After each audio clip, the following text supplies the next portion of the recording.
Good afternoon. My name is Kimberly Black-Rincan. I'm the director here at the Ignite Hub. Welcome, welcome. This is a special event. This is actually a pop-up that we have today at the Ignite Hub. Um, Welcome to everybody that's here in person. Welcome to our virtual guests. What's special about this week, this event, is that it is Equity Week at Montgomery College. And so the Ignite Hub does try to have programming that is aligned with equity and inclusion initiatives that we have at Montgomery College and the community.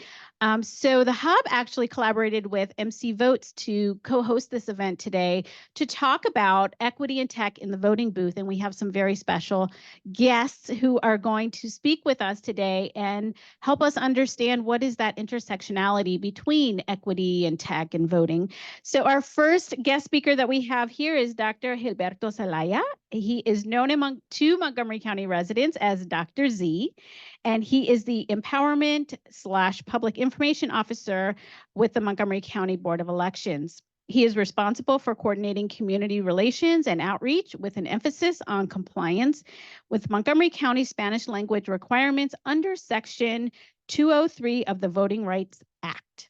Prior to joining Montgomery County government, Gilberto served as a public health officer at the Self-Reliance Foundation, developing and implementing mobilization efforts throughout Africa, Latin, and North America. He currently resides in Clarksburg, Maryland, with his wife, Karen, of 20 years, and sons, Sebastian and Julian. Our second guest speaker we have is Shannon Roundtree.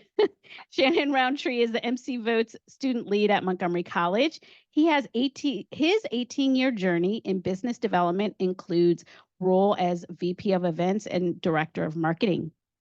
This journey, rich with experiences in crafting buyers' journeys and marketing strategies, has culminated in a passion for community outreach. He currently holds the A+ and the Network Plus certifications and uses his customer experience CX skills to enhance his civic engagement initiatives.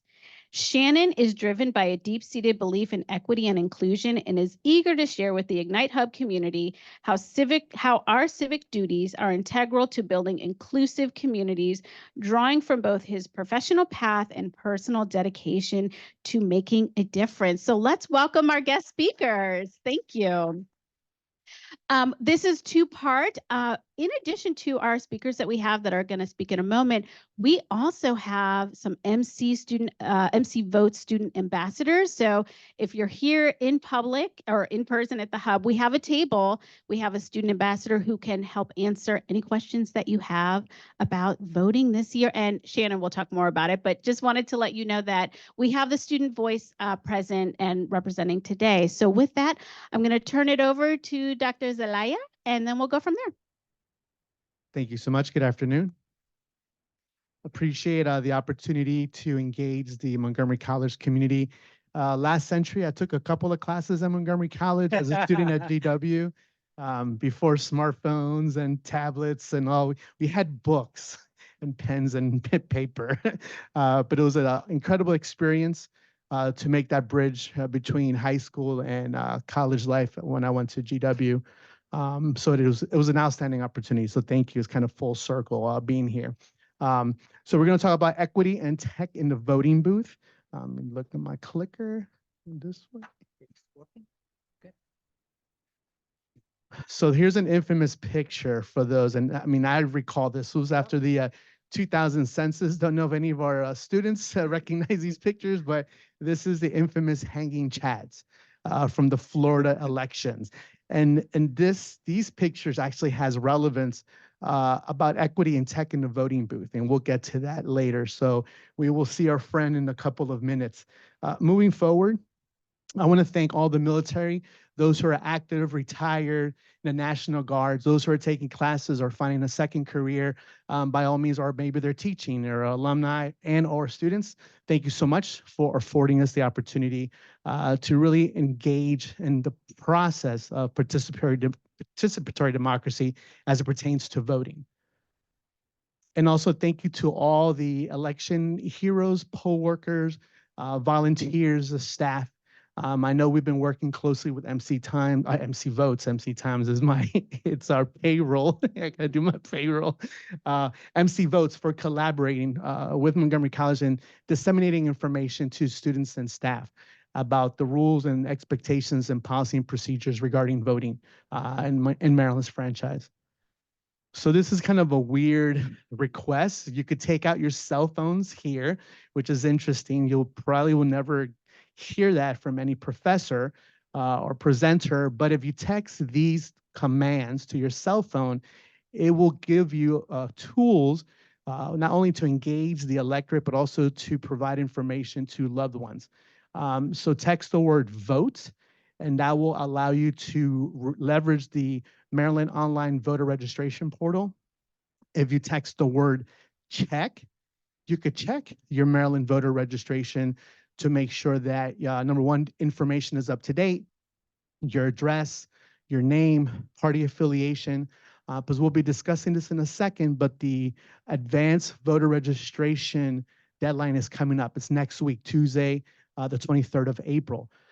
Full disclosure, Montgomery County Board of Elections and all the counties and the Maryland State Board of Elections, we follow the rules and regulations as they are legislated in Annapolis. We don't make the rules, we follow them. You could text the word update to update your voter registration. If you recently moved, etc. If you need to update your voter registration, please do so. If you have a desire to vote by mail, text the letters VBM to the same number, 77788. And if you want to serve as an election worker, we still need workers, volunteers to serve at the polls and during early voting. So text the word serve to 77788. And we'll touch upon this in a minute.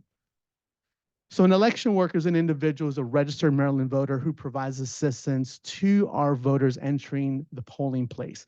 So we need individuals to serve in that capacity. The requirements is you must be a registered voter in Maryland, which means you'd have to be pre-registered at 16 or older. But the first time you will vote as an 18-year-old. So you could pre-register at 16, 17, but you'll be able to flex your voting rights at 18. And there is a stipend. It's about a minimum of up to $250 for a full day of service. There's a bonus of $100 for returning poll workers who served in the previous elections. And if you do a part day, there's a $50 bonus. So it's a kind of a thank you for coming back. We need volunteers to serve our voters. And the training stipend could be anywhere from $20 to $70 depending on the position. And once again, to apply, text the word serve to 77788. Okay, we'll click. Oh, It's okay. go. All right, perfect. So in Maryland, you have 3 ways to vote, and specifically Montgomery County as well. You can vote by mail, so you can make that request. The mail-in deadline is May 7th.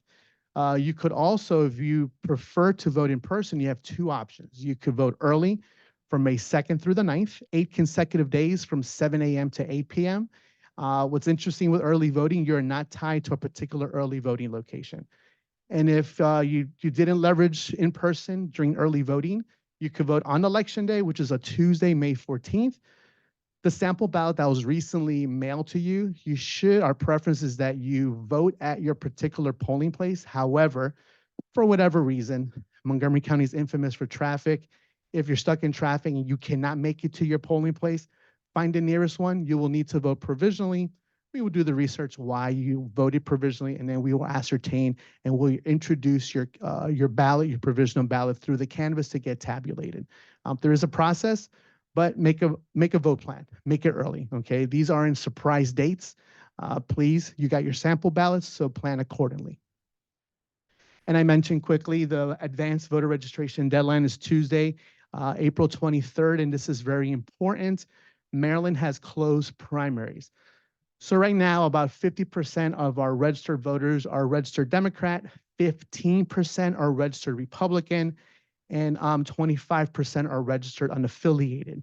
So if there is a candidate that you want to vote for, and they happen to be a registered Republican or Democrat, you must be registered under that party flag to vote for that individual. If not, if you're unaffiliated, There are some important contests like school board. So it's a non-affiliated contest. So there's an urban myth that I'm not a registered Republican or Democrat, so there's nothing for me. No, there is. There is an unaffiliated ballot, which is school board, okay? But nonetheless, the advanced voter registration deadline is this coming Tuesday, April 23rd. And as I mentioned, you must be a US citizen, live in Maryland, and at least 16 years of age to pre-register. But what's important is you must be 18 by the general election.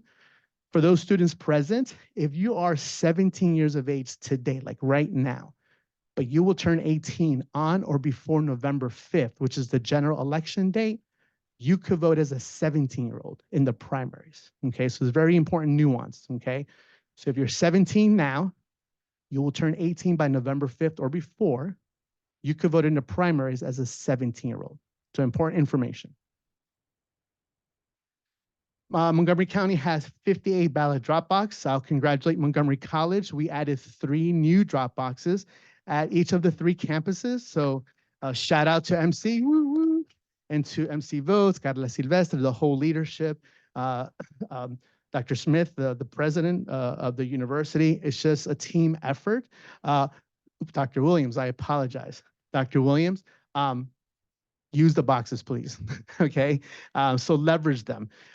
In 2022, we had 55. Now we have 58. Okay, if you want to identify, and I'll apologize, it's not on here, the command, the nearest drop box, text the word box and your zip code. So BOX, a space, and your zip code, and it will give you the nearest ballot drop box and also polling USPS post office locator. So kind of neat tech, leveraging tech in the voting booth, which is the whole process. And this is the reason why you're here today. So text the word box and your zip code to identify the nearest ballot drop box. Okay. There. And this is a listing of all the 14 early voting centers. Once again, you are not tied to any of the 14. I live in Clarksburg, so if I'm having lunch with a good friend in downtown Silver Spring, it's the 9th of May. I'm not going to be in town on election day, which I know I am because I work at the Board of Elections, but hypothetically, if I wasn't, I could vote there. I don't have to run up county to vote. So you're not tied to any location. However, if you decide to leverage early voting, you cannot vote on election day. It's one vote, okay? If you requested a mail-in ballot and then you just kind of changed your mind and said, you know, I want to vote in person, you will vote a provisional ballot. Whether you're dog-aided, whether you never got your mail-in ballot, whether you changed your mind, you will vote provisionally because it's a safeguard from keeping individuals from voting twice, okay? So if you initiated the request to vote by mail, follow through, okay? Follow through. And the last opportunity to vote in person is on election day on the 14th of May, which is a Tuesday from 7 to 8. And to identify your particular election day polling place, text the word check to 77788 or look at the back of your sample ballot that was mailed to you last week. Now, modernization, success. So we're talking about tech and technology and the advent of the franchise. Even this is a coin from the Roman Empire. And even the fact that they have this, there's like there's a rug. You can see an individual giving an individual a ballot. It's kind of an office or a poll worker.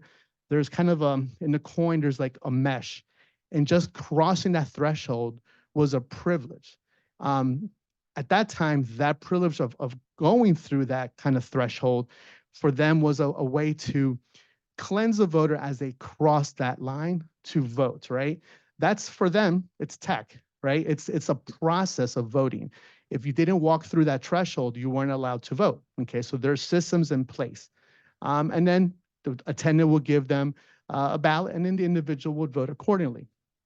And throughout history, there's all these processes. Now in 2020, after the 2018 election, you know, I would get all these texts and I was thinking, how can I use texting to facilitate information to our voters? Because everything is on our website, but there's like a bunch of tabs. You have to click there, click there. And if you just want to register to vote, how can you facilitate that? So I developed a series of texting command. And then in 2020, COVID happened. And so it was kind of that silver lining, because now with the texting commands, a lot of individuals were able to leverage these simple texts to get what they want. All I want to do is register to vote. I don't want to click through all these websites. I don't want to call the Board of Elections. I just want to vote by mail. I just want to find out what are the next steps. So we created a series of texting prompts that we discussed. The EV plus zip code will give you the nearest early voting center. That will be active from May 2nd to the 9th. That's not active right now. So if you test it, it's not going to work for a reason. Because in 2020, when we used it during the general election, it was active early. People were showing up to the early voting locations, okay?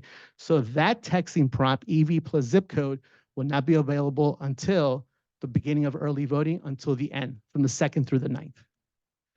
And we got over 40,000 hits.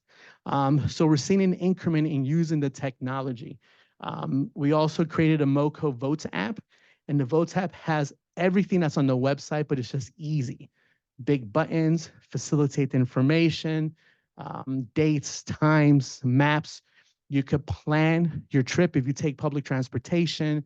There's a series of videos, 1-minute little automated videos that you can see about the process. So we're trying to facilitate the information and water down all of that information for the voter, so they're not reading pages and pages of processes, okay? And in 2022, over 67,000 voters downloaded our app. And these are all the things that will provide early voting FAQs, precinct locators, all of the texting prompts, public transportation planner, how to get your voter online, your mail-in ballot, etc. So all the tools is in your hands. And we also leverage online Google Ads, and we had over 900,000 impressions. So if you do a search engine about voting, or serve as a poll worker, or you want to register to vote, it really facilitates the specific link for that voter. So it provides information in real time. And between all those different impressions, we had over 1.1 million impressions.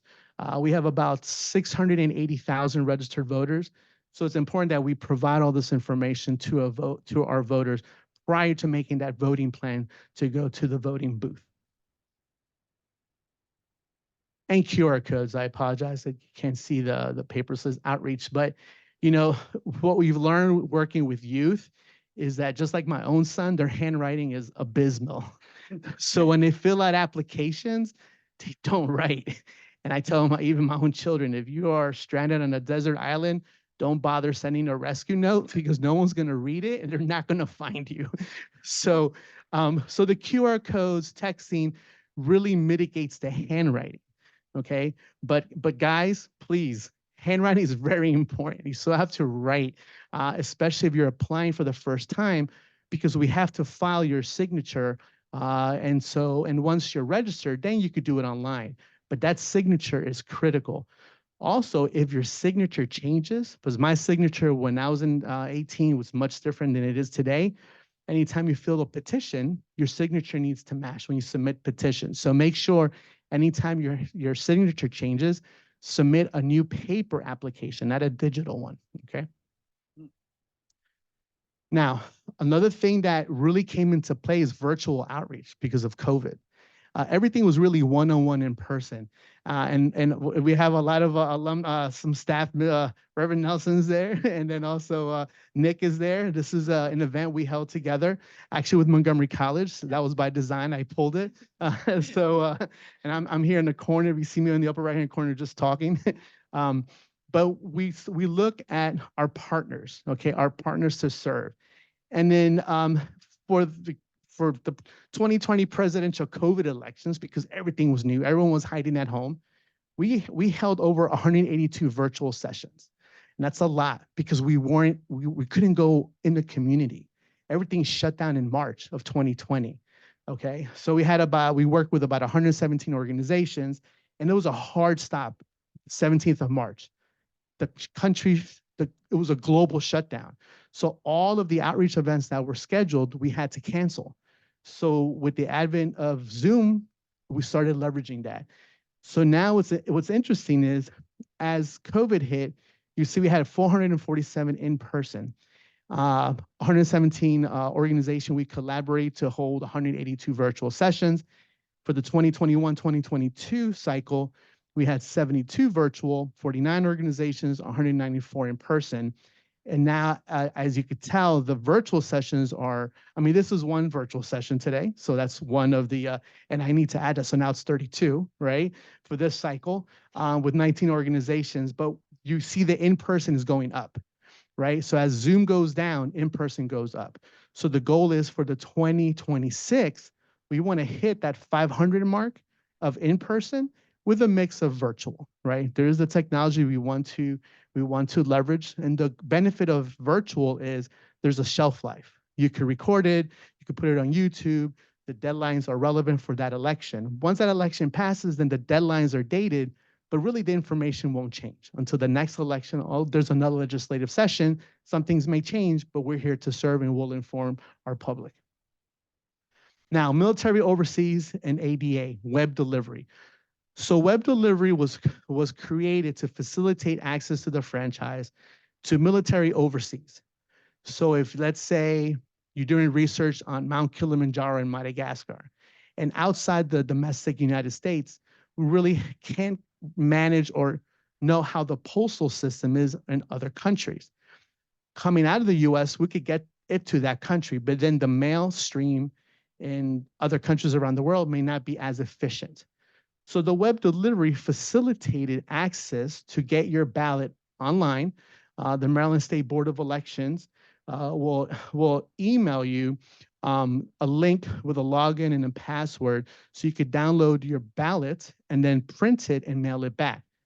Now, what's great about the online is individuals, if they have a disability and want to vote for whatever reason, can make it to the polls, they can leverage the tools that they use, right, to communicate, to live their lives, to leverage the ballot box. They could print that ballot at home and mail it back to the office, but also facilitates individuals, as I mentioned, military overseas.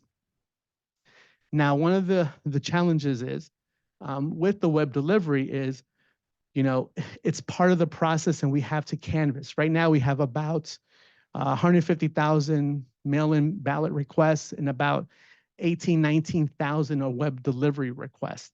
The challenge is once we get the web delivery ballot, once the request goes to the Maryland State Board of Elections, as I mentioned, you will receive an email from the State Board of Elections with a login and password, and you will download your ballot.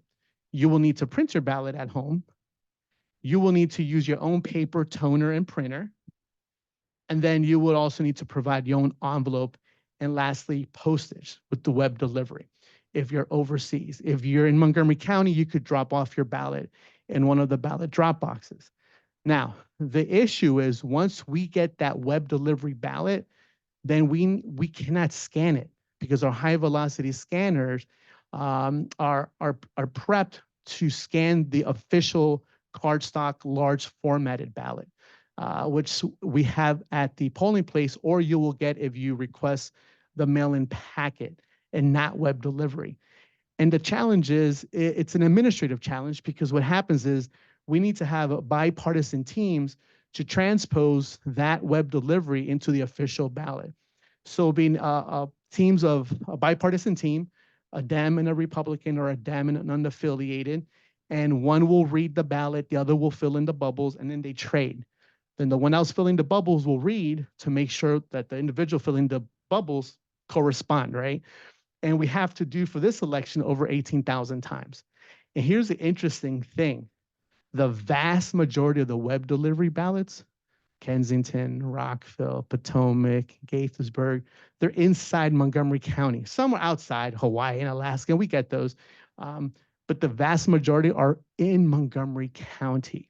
So we have to process all of these web delivery ballots. Now, special needs, military overseas, leverage it, right? But if you're in Rockville, help us help you. Request the traditional cardstock ballot.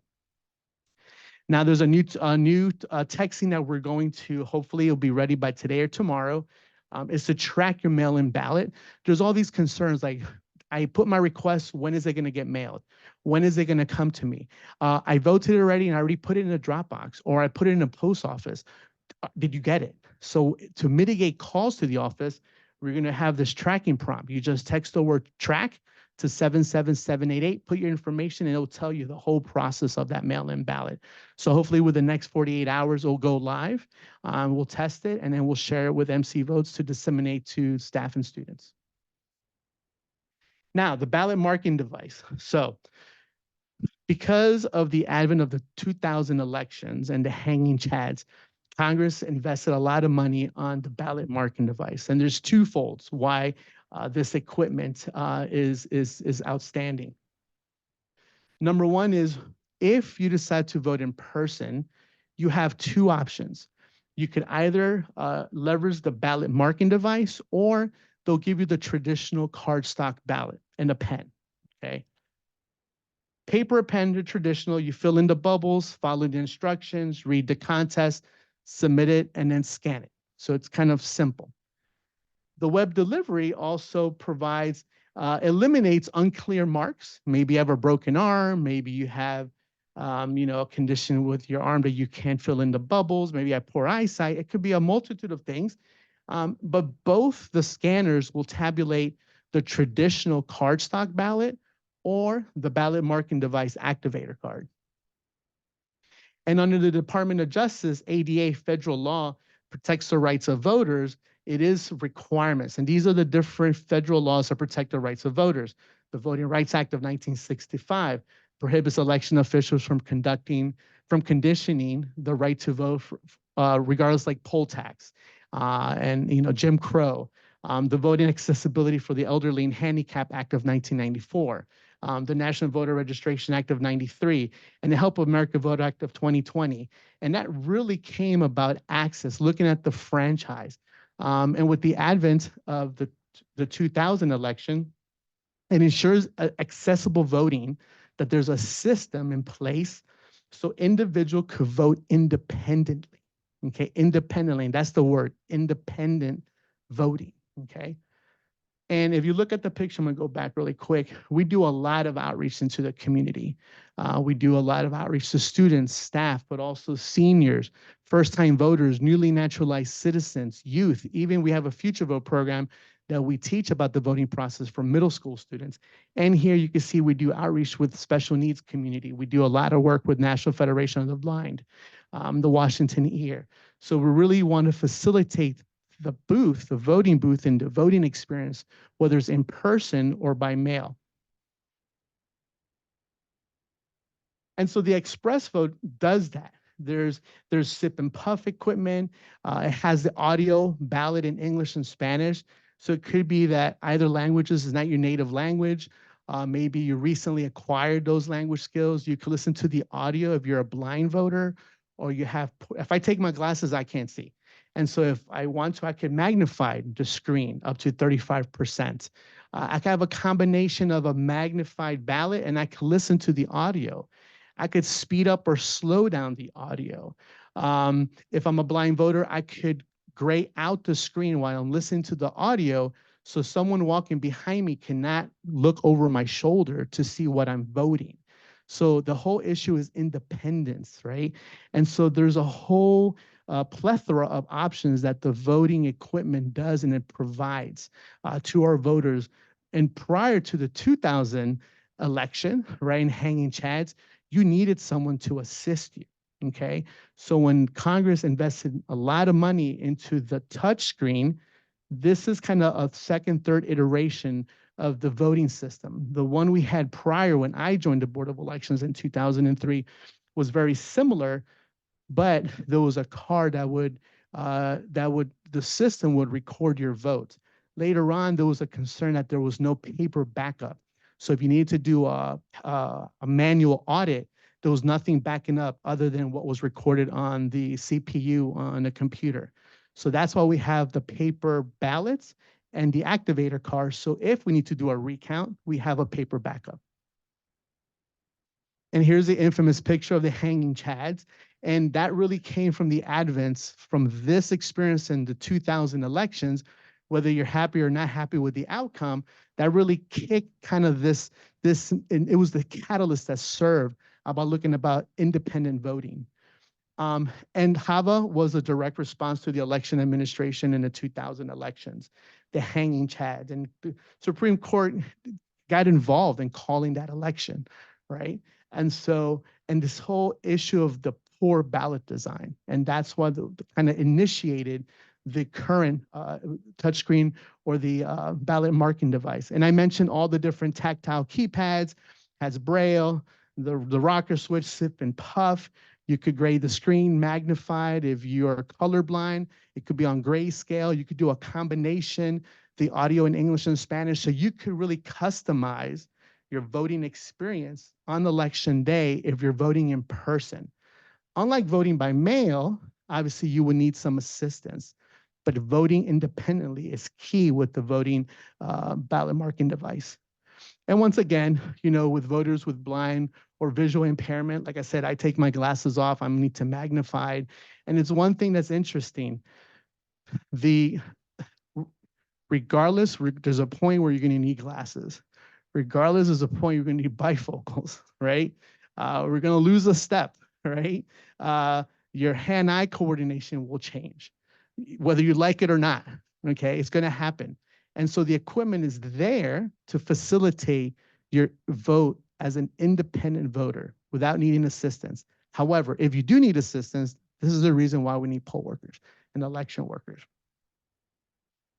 And then under Section 203 provisions, Montgomery County, after the 2000 census, we got their consent decree from the Department of Justice to implement Spanish. That's when I joined in 2003, after the 2002 census. There has to be more of a 5% voting age, more than 10,000 citizens of voting age. And also the English proficiency must be less than a 5th grade education. So those are like kind of the caveats to meet the threshold. So Spanish after the 2020 census and 2010, we still have to implement Spanish. We have not needed to implement other languages, but we still do a lot of outreach within the diverse community. As you know, there's over 150 recognized languages, and we do relationship building with different organizations, stakeholders, and leaders across the county. And the great thing about this is the universal. So if English is not your native language, we have Spanish. But if you speak French, we tend to recruit poll workers with different language skills, whether it's Amharic, French, Farsi. We strategically place them in polling places where there's the community that's represented. And why this is important? Because it's the right thing to do. And I'm going to share the one story and I'll be done. When I joined in 2003, my first election was 2004, presidential. And I did the outreach and we were doing Section 203 and it was great. It was the general. And I went to Holiday Park Senior Center. And I walked in, I did my spiel, my rounds, how everything was good. I did my surveys, my audit, everything was fine. Going to Holiday Park, there was an older gentleman, was around his 80s, and I saw him waiting there on the bus. And I know there's kind of bus transportation for senior programs that will take individuals back home. I did my thing inside, I came out and he was still there. And I saw that he was crying. And I looked at him, I was like, well, excuse me, sir, can I help you? I'm with the Montgomery County Board of Elections. I apologize for prying into your business, but is there something I can help you with? And he's like, oh, you work with the Board of Elections? Come here, sit down next to me, son. So I sat next and I was being obedient. My mom raised me well. And I sat down with this gentleman and he said, so what do you do at the board? And I explained. And he's like, oh, well, then you're the right person. And he's like, so you just started? Yeah, this is my first election. I'm all nervous and everything. He's like, well, let me share this to you. Maybe this will help you in your career and your endeavors moving forward. So he said, when I was young, I had health issues and I started losing my vision. So I lost my vision right before I was able to register to vote. And my mom would always take me to vote and she would always help me. I would tell her what I wanted and she would fill in the bubbles or pull the levers, etc. And I trusted my mom. Then my mom passed and my dad would take me. But then by then I was like in my early 30s, my father passed. But then I met my beautiful wife of 50 years, and she would take me. And many years ago, she passed. So my son would take me. And my son now is in California. You know, he's a big attorney. He's really busy. And the reason I'm crying was because today was the first time in all these years, in 60 years, that I voted without needing assistance because I leveraged the ballot marking device, the touchscreen. I listened to the audio. I made my selections on the keypad. And it was the first time in 6 years that no one helped me. No one knows who I voted for. Only I know. And I'm thinking like, ooh, I'm like trying to hold back my tears. I'm like, thank you so much. And but from that point on, I got the bug, and I've been there for 20 years. So I wanted to share that. And that this slide is important. Why? Because it's the right thing to do. So in your little inner circle, I hope that the information I afforded to you guys, you will share that with your loved ones, with your friends, and even your enemies, okay? Share the information.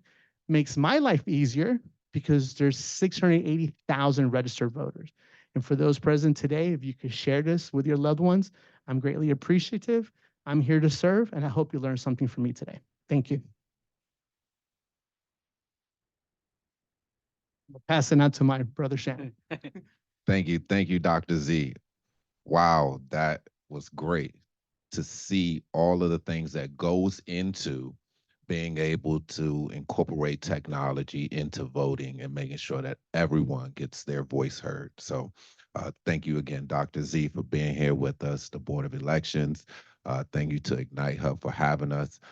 My name's Shannon Roundtree. I'm with MC Votes. I'm here by way of the Department of Service and Civic Innovation, and they're a volunteer group program by the state that helps people get training and also provide service back to Maryland. So I got lucky to be in the advanced communications engagement department and to specifically work with voting. So this is a great opportunity that I'm happy to be able to do.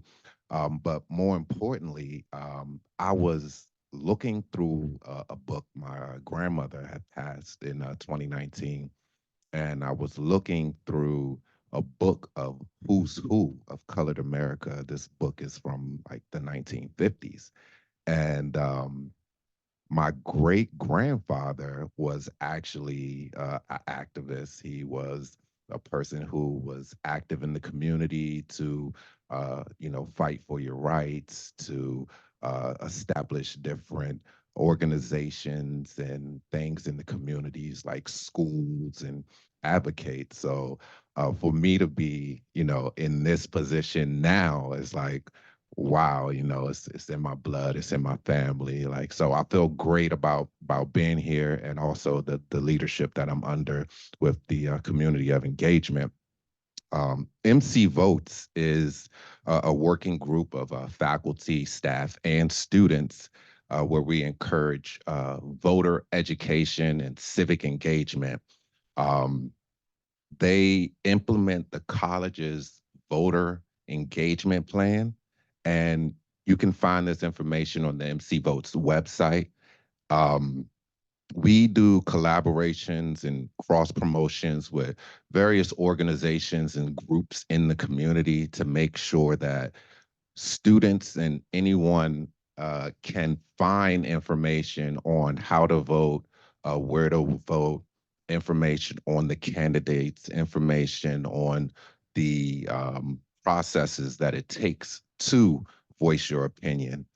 I think it's a great initiative because as a youth, I didn't always vote. I didn't find it, very important to voice my opinion, but understanding that the decisions that are made by other people affect my life, and being an older, mature gentleman now, knowing those things that actually directly affect me is coming straight from the vote and what the people are deciding in my community. So being able to be a part of this is really great to share with students to make sure that they start voicing their opinions now based on the futures that they want for them, their families, and their communities. So that's one of the reasons why I find this initiative so great. Our goals are to support the academic and civic mission of MC. So engaging politically diverse students and employees, providing information to students about the resources, the registrations, the forms. We have nonpartisan voters guides that you will have access through. We have resources for faculty to incorporate civic engagement and voter education into their curriculums, no matter what subject matter they're teaching. And also employees, institutional resources for resources like enrichment leave for election workers, community members at large as well. So the community can access this, not just for students, not just for faculty and staff.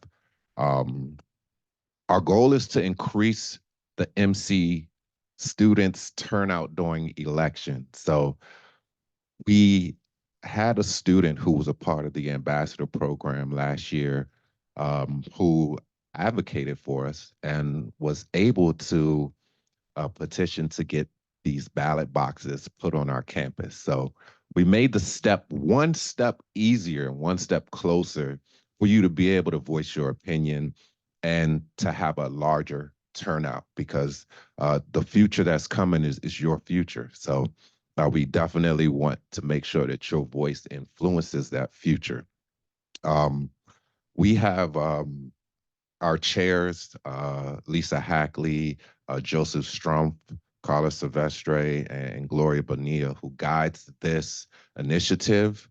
And they were selected by the Vice President of the Academic and Student Affairs. So you can always go to our website, check out our programming that we have. We have different events like the one we collaborated here today with the Ignite Hub, and we have other events through the campuses and tables set up to provide you with the information that you need. One, I personally know technology is very powerful and important. So I use a lot of social medias. I use a lot of different spaces that a lot of the students are in right now to make sure that we can get these messages out to you, like Instagram, like Facebook, like Twitter, like Discord. There's a lot of them that pop up and a lot of them that are new. And my goal is to really help simplify the information to make it more digestible to the students so that they can be able to take part in it with all the things that they have going on. So we making it accessible for you, and we're also making it easier for you to participate and to get your voice heard. You can find me in different classrooms around the campus as well as different events as well. And we are always, asking for students to help participate and to share your voice. So we have a student ambassador program that will actually be looking for students for next year to come and be a part of MC Votes. Our current ambassadors will be sharing their knowledge with you to transition you into the program if you decide that that's what you want to do. And you can send us an email at mcvotes from our website, or you can meet us at our events that you'll see through our social media and help participate in sharing the importance of being democratic.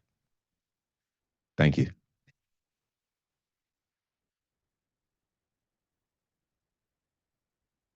Wonderful. Thank you, Dr. Zelaya. Thank you, Shannon. I'm sorry?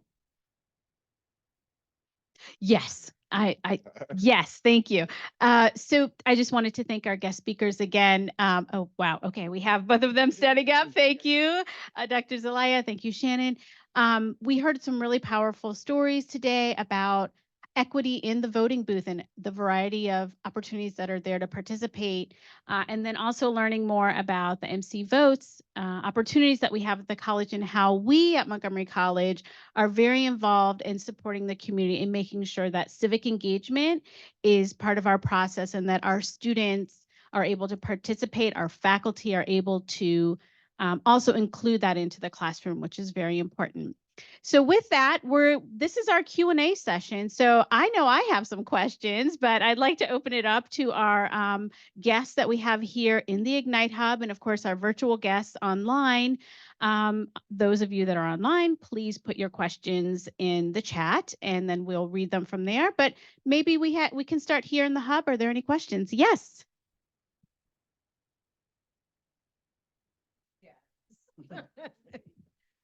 I directed to you, Dr. Z.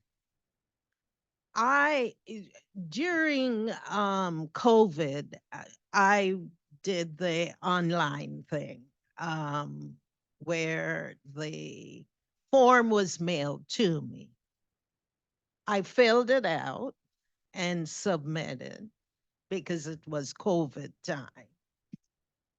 My vote, because I was tracking it, didn't register until after the election. Could you explain that?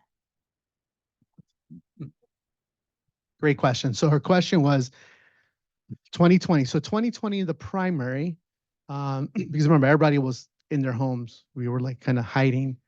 There was a declaration of emergency. Governor Hogan instructed the Maryland State Board of Elections to mail every registered Maryland voter their corresponding mail-in ballot. Then for the general, an application was mailed and you had to actively request the mail-in, correct? With over 300,000 mail-in ballots coming to the Montgomery County Board of Elections, there was this intersection between the reality of, let's say, ordering something on Amazon. When you order and hit send, you get it in 2 days, you get text notification, it's in your front porch, you get your item, you're happy. Your question was legit because you requested your mail-in ballot, you voted your mail-in ballot, you maybe put it in a post office or Dropbox, right? Now, our agency, we have about 24 seasoned career staff and we hire about 70 temps. So there's about 100 people in the building. We had crates and crates and crates of mail-in ballots. So your ballot was in one of those crates. So did you do a Dropbox or USPS? Okay, so you dropped it off. Okay, so you dropped it off at the Board of Elections. But still, there's a process. Surprisingly, a lot of our processes is still manual. So what happens is we have to go through hundreds of thousands of ballots. So first we have to remove the privacy flaps to see if there's a signature, because if there's no signature, we have to cure it. Now we have to hunt down this voter by email, phone number. Hopefully we could contact them because their voter registration has an updated or current information. By the time we got to your ballot, then we have to sort and batch them by ballot style, by precinct, by party, if it's a primaries. And then we could scan them in as received. And because of the volume, after it was introduced to the canvas, after it was processed by our bipartisan team, and then batched, and then tabulated, scanned, then the State Board of Elections, we call it flipping from being sent out to being received. And that anxiety of like, did it get counted? Did it get counted? We were bombarded by legitimate questions. And this is the reason that texting the word track to 77788 will hopefully alleviate that, right? Because now you can see when the ballot was requested, when it went out, when it came in, when it was scanned in as received, when it'll be introduced into Canvas to alleviate that anxiety, which was legitimate. But at the same time, on behalf of the staff, you know, we too have families. We too have to eat. We have to take breaks. And so we try to process. So our goal is to serve the 680,000 registered voters. Of course, the presidential was unique. And now it's hard to gauge pre and post presidential elections. So with this election, we have about 150,000 mail-in requests. We have some safeguards. We have some SOPs, standard operating procedures. But our goal is to scan those as received sooner to alleviate the anxiety of our voters, to serve you better. So yes, there was a lot of best practices, lessons learned from 2020, but I could tell you, I've never seen so much paper at the office, so many envelopes. It was the first time for a lot of counties, especially small counties like Kent County or Carroll County, with a handful of registered voters, right? But thank you. But those observations, we took them to heart because our goal is to serve and to count once, right? That's what we want. We want to serve and we want to count once and then audit and certify the elections. Great question. Thank you. Thank you, Dr. Zelaya. We have a question for Shannon. Danielle from Zoom is asking, can anyone help with MC votes or only students? Great question, Danielle. We are an organization that works with organizations in the community as well. So anyone that has any collaborative efforts that they want to work with MC Votes, we are definitely open to seeing what that entails and then making accommodations if we can meet that request. So organizations, students, staff, faculty, we're definitely open to working with everyone. Thank you. And I want to piggyback also as a shout out, we need election workers. So we do invite staff and students. I know that I want to thank the administration, especially extending the enrichment leave as well. And I know there's an adamant interest in having students also participate. Of course, we don't want you missing school to serve, but we do have early voting. We do have flexible hours. We have all day, part day. We have different positions, and the stipend corresponds to the amount of hours and the commitment. So there's an opportunity. If you can't serve from opening to close, I get it. But if you could do opening shift or afternoon closing shift, we're here to serve. Great resume builder, great networking opportunity, and who knows, you might get a bug, right? You may open an avenue for a career in election administration, law, ballot design, etc. So we're here to serve. Thank you, Dr. Z. Another question for Shannon. Amy is asking, can alumni participate as an ambassador? Thank you, Amy, for the question. We actually have an alumni department here at the college where alumni works with the college to be able to still support MC in their goals and things that they want to accomplish. So yes, alumni are definitely welcome to work with MC Votes. We have a committee where we are looking for each department of the college to really participate and to share their experiences and things that can help us elevate our initiative. So we will definitely invite alumni to be a part of MC Votes to help us expand our reach. Thank you. Thank you. And quickly, I welcome alumni to serve as election workers too. We do need them. Okay, so thank you. Go ahead. Absolutely. I'm going to use the microphone over here. So my first question is for Dr. Zelaya. In your presentation, you mentioned that the county created an app. And so the Ignite Hub is definitely supporting coding and app design as part of our programs that we do for middle school students, high school students, or for the community. So what was that experience to create an app that serves that many people for voting in the county? So I want to give a shout out to our the department TEBS, Technology Enterprise Business Systems. They're outstanding because I'll be in the middle of the night just thinking of something, and then I'll email them, and they just like, okay, now what does he want? And so I cannot take credit. It was just on a piece of paper in the middle of the night, and because there's apps and the texting, so I would meet with them. It's like, can we do this? Can we do that? How about geocoding? You know, how geospacing.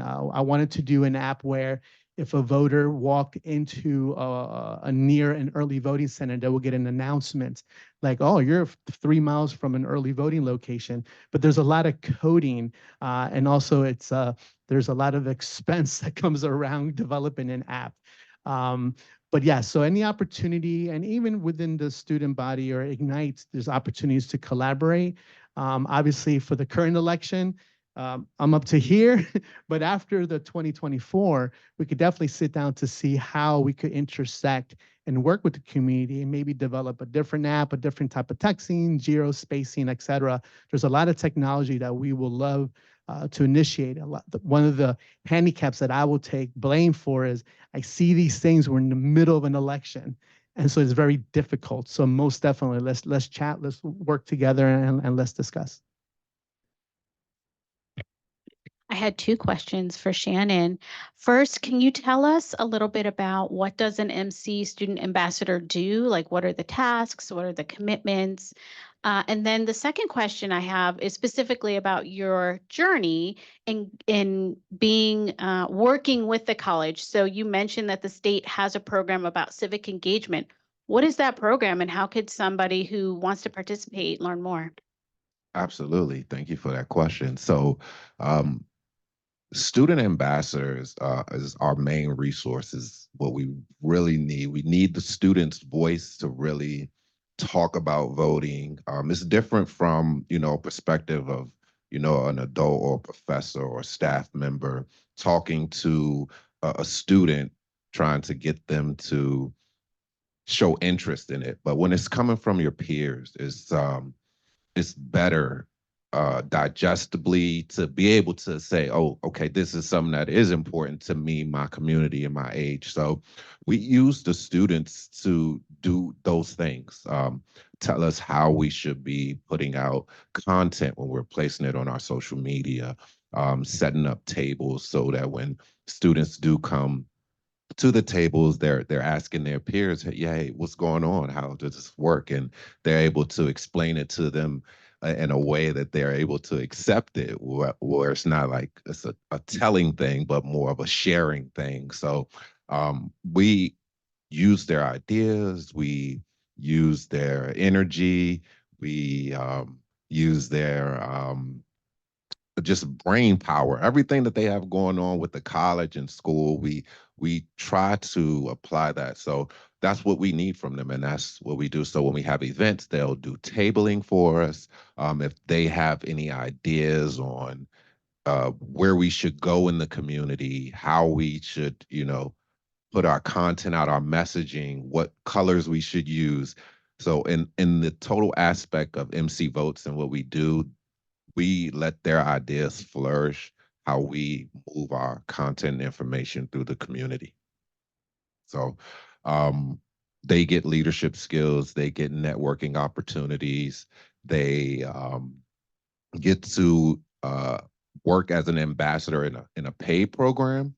And then we also have a program that's not paid, and they are able to get leadership skills. I'm trying to think what else. But yeah, that's the gist of it. But we encourage all of them to come. We do. Oh, that's what I was thinking. The requirement to be a student ambassador is that you need to commit to us for 2 semesters. That's the minimum requirement that we have. And you can go online and fill out our application on MC Vote's website. The Department of Service and Civic Innovation. I was actually doing a project for a party out in Dorchester County, and I had to do some research. So that's how I found the Department of Service and Civic Innovation. I was seeing what the governor had done for the state, and I applied to see, what opportunities there were out there. I was actually looking for like some board vacancies in Montgomery County to see if I can give my, influence anywhere or my perspectives. And I found it, and they are a new initiative to get the community back active and getting people to work together and to actually, serve, the state of Maryland and get people, helping each other again and, being a community. So um, they find something that's close to your proximity of where you live, and they also help with the development of people who are coming through their program. So it's called Maryland Core, and they have a student option, and then they also have an adult option where you go and serve at a local, mostly nonprofit organization that does some community work. And it's ran by Paul Montero. He's the secretary. And we have events where we go and learn from our state employees, and they share different things that they've been through to show you that no matter where you come from or where you're going, it's always room for you to be a part of your community. Thank you. And one thing really quick to share, also in county government for students and those present, there's attrition. There's a large workforce in line within the next 5 to 10 years that will be retiring. And so it's an opportunity for students within their AA career. They're going to a 4-year university. Because, when you're a child, I remember playing, I want to be a doctor or a policeman or a firefighter. You don't play, I want to be an election administrator, right? I want to count ballots, right? It's kind of like a second kind of career path, right? But just to share with those present, county government, there's about 1,000 vacancies that they need to fill over the next 5 years. So if you have that short, long term, keep county government as a viable employer. I've been afforded the opportunity to raise 2 beautiful sons and provide for my family, and it's a good employer. So just keep that on the back burner with attrition the next decade, and I'm certain that also within the college and different organizations across the state, not just in Montgomery County. So, so I applaud everyone. Absolutely. Any other questions? Oh, we have one last question from online, quickly. And we have Lounge. I'm sorry if I mispronounce your name. The Student Corps option actually offers a large scholarship at the end of their program for any Maryland upper education, in addition to the standard pay. Oh, thank you for that comment, and thanks for letting us know. Thank you. Oh yeah, definitely. So they were just saying that the Mhm. program that I'm in through the Maryland Core, they actually give you a stipend at the end of the program as well. So yeah. Thank you. Yeah. Thank you. Also, the election worker program gives a stipend at the end of service. We need you workers. Come on. Well, Yes. thank you. Thank you. No, thank you to our great speakers today for their contribution and everything. Thank you so much. So with that, we always here at the Ignite have tokens for our guest speakers. So here's a box for you. So much for your time. For those of you that are in the hub and also online, you should either have a link or a QR code to please scan this event survey. Please give us feedback. This was a pop-up. We wanted to make sure that we were involved with and in alignment with the Montgomery College Initiatives Equity Week. If you'd like to see more of this kind of programming, please let us know. The Ignite Hub team, we do actually look at this data. We make decisions based on what our community wants. We want to make sure that we're giving you what you'd like, and we also share it with our guest speakers so that they get feedback on their presentation as well. So please take a moment to fill that out. And then for those guests that are here in the hub, on each side of the room, one chair has a little winner card. So you're going to have to look under your seat, and we have a gift for whoever finds that little tag. And also we will have lunch served right after this. So thank you.